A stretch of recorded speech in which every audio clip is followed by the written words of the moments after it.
Cerita kisah nyata kehidupan. Kisah nyata ini menceritakan tentang sepasang suami istri yang hidup di bawah garis kemiskinan. Si suami yang hanya bekerja sebagai pengeruk pasir, tentu saja penghasilannya tidak seberapa.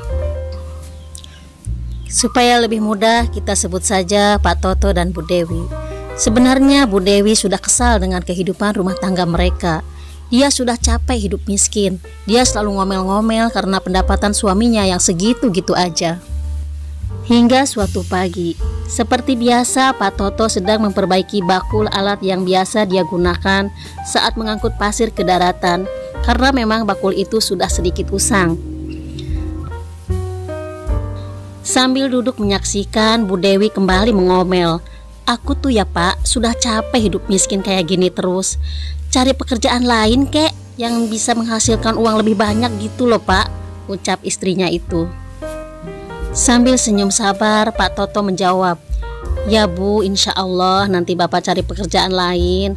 Sementara belum ada yang lain ya Bapak ngeruk pasir dulu. Di kampung kita ini kan pekerjaan yang ada ya cuma ngumpulin pasir gini-gini aja," kata si bapak sambil berangkat menuju tempat sehari-hari dia bekerja. Sementara Bu Dewi tetap aja ngomel, "Untung aku tuh belum punya anak. Coba kalau udah punya anak, mau dikasih makan apa anakku nanti?" Sementara di tempat yang lain, seorang anak kecil yang nampak lusuh sedang berjalan menyusuri jalan setapak. Dia nampak kumal dan sangat dekil. Nampak membawa beberapa plastik yang penuh dengan sesuatu. Dia pun berpapasan dengan seorang bapak-bapak. Si bapak itu pun menyapa, "Kemana dek? Kayaknya kamu bukan orang sini ya? Kok saya gak pernah lihat kamu?" "Iya Pak, saya dari desa sebelah. Saya kesini cuma lewat mau ke area pemakaman aja kok Pak," sahut anak itu. "Oh gitu ya. Ya udah silahkan, hati-hati di jalannya ya. Terima kasih Pak."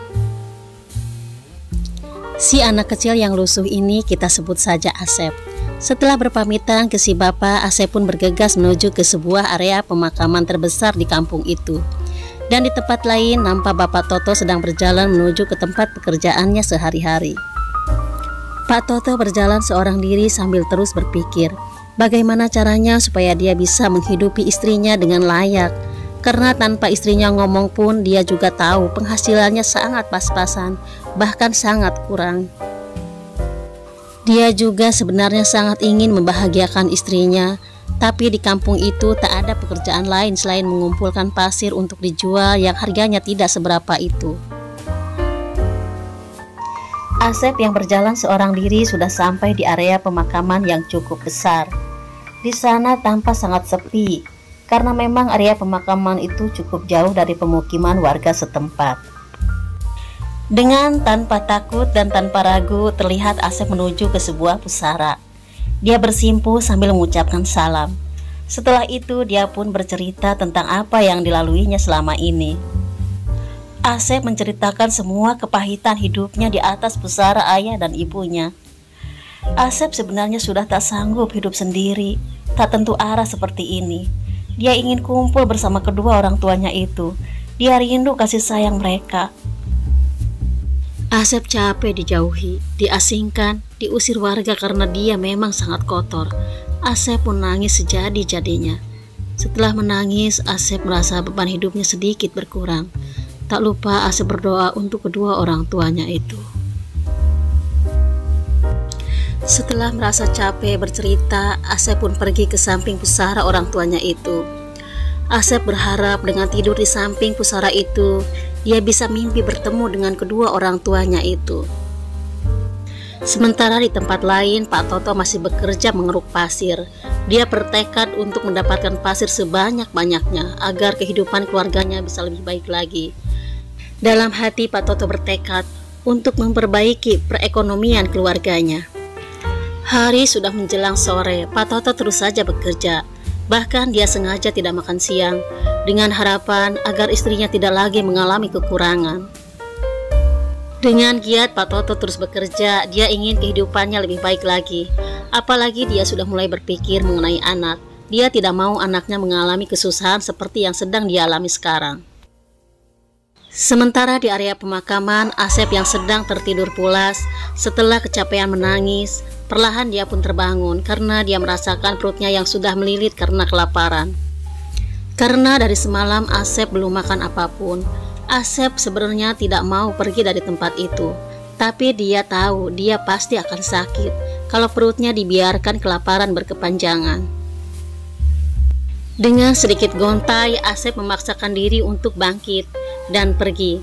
Dia berharap ada seseorang yang menaruh iba kepadanya dengan harapan memberinya sebarang sesuap nasi untuk dirinya bisa bertahan hidup. Asep pun meninggalkan pusara kedua orang tuanya.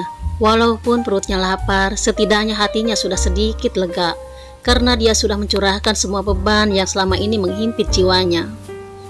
Setelah berjalan cukup jauh, Asep pun berhenti. Asep sudah tak kuat lagi berjalan, dia pun beristirahat sejenak. Perutnya terasa makin melilit, tak terasa air matanya pun menetes. Entah kenapa tangis itu pun tak tertahankan. Asep kembali menangis. Asep bingung, dia harus kemana? Di kampung itu semua orang seakan tak ada yang peduli.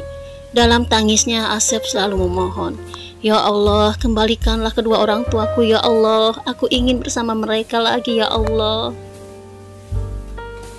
Pak Toto yang sedang bekerja itu pun kaget. Dari kejauhan dia mendengar suara tangisan yang lirih. Pak Toto penasaran, anak siapa yang dibiarkan di tengah perkebunan menangis seperti ini. Pak Toto berusaha mencari dari mana asal sumber suara tangisan itu. Pak Toto terus mencari sampai akhirnya dia melihat seorang anak laki-laki yang sedang terduduk sambil menangis di pinggir jalan itu. Pak Toto pun datang menghampirinya. Melihat ada yang datang, Asep pun terdiam. Asep terus memandang ke arah Pak Toto. Dalam hati kecilnya Asep berharap kalau ayahnya lah yang datang. Dia ingin orang tuanya. Dia ingin orang tuanya, bukan orang lain. Setelah Pak Toto duduk dan menjelaskan kalau dia adalah warga kampung itu dan mau mengajak Asep pulang ke rumahnya karena tidak baik menangis seorang diri di tengah perkebunan itu. Asep pun bersedia. Sambil berjalan, Asep menceritakan tentang siapa dirinya. Mendengar penjelasan Asep, Pak Toto sangat kasihan. Dia pun berniat untuk merawat Asep untuk dijadikan anak olehnya. Karena kebetulan di pernikahannya yang sudah beberapa tahun, Pak Toto belum dikaruniai keturunan. Entah kenapa mendengar hal itu, hati Asep sedikit lega. Asep sudah tak punya keinginan apapun. Asep hanya ikhlas menjalani hidupnya. Asep sudah pasrah dengan apapun yang akan terjadi kepada dirinya. Karena dia percaya dalam hidup ini tak ada sesuatu yang kebetulan. Semuanya terjadi atas kehendak Allah Subhanahu wa Ta'ala. Mereka pun sampai di rumah Pak Toto. Sesampainya di teras, Pak Toto memanggil istrinya. "Bu, Ibu, Assalamualaikum. Bu, Ibu, ini Bapak pulang." Sambil menggandeng tangan Asep, Pak Toto seakan meyakinkan kalau dia dan istrinya akan merawat Asep sepenuh hati. Mendengar suaminya datang, Bu Dewi buru-buru keluar. Tapi alangkah terkejutnya dia. Pak Toto pulang tidak sendirian. Dan kenapa harus pulang? Padahal masih siang. Itu akan berimbas ke pendapatannya pasti. Dengan nada kecewa, Bu Dewi pun bertanya, "Kenapa Bapak jam segini sudah pulang? Terus siapa anak itu? Jangan-jangan itu anak selingkuhan Bapak ya?" Dengan nada tidak senang, Bu Dewi menginterogasi Pak Toto. Mendengar istrinya bertanya seperti itu, Pak Toto tersenyum. "Ibu ini ada-ada aja. Begini loh Bu." Pak Toto pun menjelaskan siapa Asep dan kenapa dia dibawa ke rumahnya. "Begitulah Bu, Bapak kasihan, Asep sudah sebatang kara." Pak Toto pun mempersilahkan Asep untuk duduk sekedar menghilangkan penat. Sementara dia terus membujuk istrinya agar mau menerima kehadiran Asep di tengah-tengah mereka. Melihat kejadian itu, Bu Dewi malah tambah marah. "Hidup kita itu udah susah Pak, jangan ditambah susah lagi. Buat kita berdua saja sudah Senin Kamis, ini malah sok-sokan mau nampung anak yatim segala. Apa Bapak sudah berasa jadi orang kaya? Pokoknya aku tidak setuju." Ibu Dewi sambil menghampiri Asep dan mendorong Asep keluar dari rumah mereka. Dan Bu Dewi pun tak segan mengusir Pak Toto kalau Pak Toto tetap dengan pendiriannya untuk mengangkat Asep sebagai anaknya. "Sekarang begini aja Pak, Bapak pilih aku atau Asep itu." Sambung Bu Dewi dengan nada marah. Kalau Bapak memilih Ibu, biarkan Asep itu pergi. Tapi kalau Bapak memilih Asep, sekalian saja sama Bapak sekalian. Melihat kejadian itu, Pak Toto pun tak berpikir dua kali. Pak Toto pergi menghampiri Asep dan membawanya pergi dari rumah itu. Pak Toto bertekad, ia akan merawat anak yatim itu. Pak Toto pun pergi membawa Asep. Walaupun dalam hati Pak Toto belum tahu akan membawa Asep pergi kemana, tapi dia tak tahu. Dia marah dengan kelakuan istrinya yang sama sekali tidak memiliki rasa kasih sayang. Pak Toto sangat kecewa dengan kelakuan istrinya itu. Dia sama sekali tak pernah menyangka kalau istrinya akan bersikap seperti itu terhadap anak yatim. Padahal mengurus anak yatim itu sangat baik di dalam agamanya. Setelah cukup lama berjalan, Pak Toto dan Asep pun berhenti di sebuah gardu. Di gardu itu Asep meminta maaf kepada Pak Toto. Karena ingin menolong dirinya, Pak Toto harus diusir oleh istrinya sendiri. Pak Toto lagi-lagi hanya tersenyum. Sudahlah, Ibu mungkin sedang emosi. Sebenarnya Ibu orang yang sangat baik. Cuma mungkin dia butuh waktu untuk menjadi seorang ibu. Sambung Pak Toto sambil mengajak Asep untuk kembali berjalan menuju sebuah masjid yang ada di kampung itu. Dia ingin membersihkan dirinya karena setelah bekerja tadi dia belum sempat ke kamar mandi. Setelah Asep dan Pak Toto membersihkan diri di kamar mandi masjid itu, mereka pun pergi ke masjid. Sebenarnya Pak Toto dan Asep ingin sekali sholat asar di masjid itu. Tapi karena pakaian mereka tidak bisa ganti, karena tidak ada ganti pakaian waktu itu, jadi mereka hanya bisa duduk di depan saja sambil menunggu marbot musola. Mungkin ada yang datang dan memberinya sekedar untuk meminjam baju ganti karena ingin melakukan sholat asar di masjid itu. Sementara Bu Dewi yang ada di rumah merasa sangat bersalah. Dia merasa sangat bersalah karena telah mengusir Pak Toto dari rumah itu. Padahal selama ini Pak Toto lah yang sangat bekerja keras untuk dirinya. Setelah sholat asar, dia pun keluar rumah berharap agar Pak Toto cepat pulang dan dapat kembali ke rumah itu lagi. Tapi Pak Toto yang ditunggu tak pernah datang juga. Semua orang-orang yang bekerja pengeruk pasir sudah pulang. Bu Dewi pun menanyakan apakah melihat Pak Toto di jalan. Semua orang mengatakan tidak melihat Pak Toto sama sekali. Bu Dewi pun pergi ke tempat kerja Pak Toto. Siapa tahu Pak Toto ada di tempat kerjanya. Dia mencari bolak-balik ke atas ke bawah. Setelah terus mencari dan berputar-putar, tidak ditemukan juga Pak Toto. Akhirnya Bu Dewi pun pulang. Dia hanya bisa berdoa semoga Pak Toto cepat pulang ke rumah. Sementara Pak Toto dan Asep tertidur di depan masjid itu. Karena dia menunggu terlalu lama, marbot masjid tidak datang. Akhirnya karena capek dan juga lapar, Pak Toto dan Asep pun tertidur pulas di depan masjid itu. Tidak lama kemudian setelah mereka tertidur, datanglah marbot musolah itu dan menghampiri mereka. Setelah mengucapkan salam, Pak Toto pun terbangun.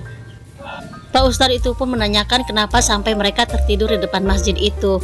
Pak Toto pun menjelaskan perihal kejadian yang sebenarnya, kenapa mereka sampai ada di sini. Setelah mendengar cerita dari Pak Toto, tentu saja Pak Ustadz sangat kasihan terhadap Asep. Dia kasihan terhadap anak yatim ini. Dan mereka pun dibawa pulang ke rumah Pak Ustadz. Kebetulan rumah Pak Ustadz tidak jauh dari masjid itu. Sesampainya di rumah, mereka pun dipersilahkan masuk. Karena mendengar cerita Pak Toto, Asep sudah dari pagi tidak makan, Pak Ustadz pun memberi sedikit makanan untuk Asep dan juga Pak Toto. Sementara Asep dan Pak Toto sedang makan di rumah Pak Ustadz pun pamitan ke Pak Toto untuk pergi ke rumah Pak Toto untuk menemui Bu Dewi. Pak Ustadz ini ingin menjelaskan sekali bahwa membantu anak yatim itu bukanlah hal yang merugikan, melainkan hal yang sangat menguntungkan. Jangan pernah takut rezekinya berkurang karena membantu anak yatim. Karena di mana rumah yang memuliakan anak yatim, disitulah rezeki akan berlimpah dan rahmat dari Rasulullah pun akan berlimpah. Dan yang sejak semula Bu Dewi menyesal telah mengusir Pak Toto dan Asep dari rumah itu pun bersedia menjemput mereka di rumah Pak Ustadz. Dan alhamdulillah akhirnya Pak Toto, Asep dan juga Bu Dewi hidup berbahagia dalam satu keluarga. Dan mereka pun hidup bahagia tanpa kekurangan suatu apapun. Subhanallah, wallahu a'lam bishawab. Semoga dari kejadian ini kita bisa memuliakan anak-anak yatim yang ada di sekeliling kita. Amin, amin ya rabbal alamin. Assalamualaikum warahmatullahi wabarakatuh.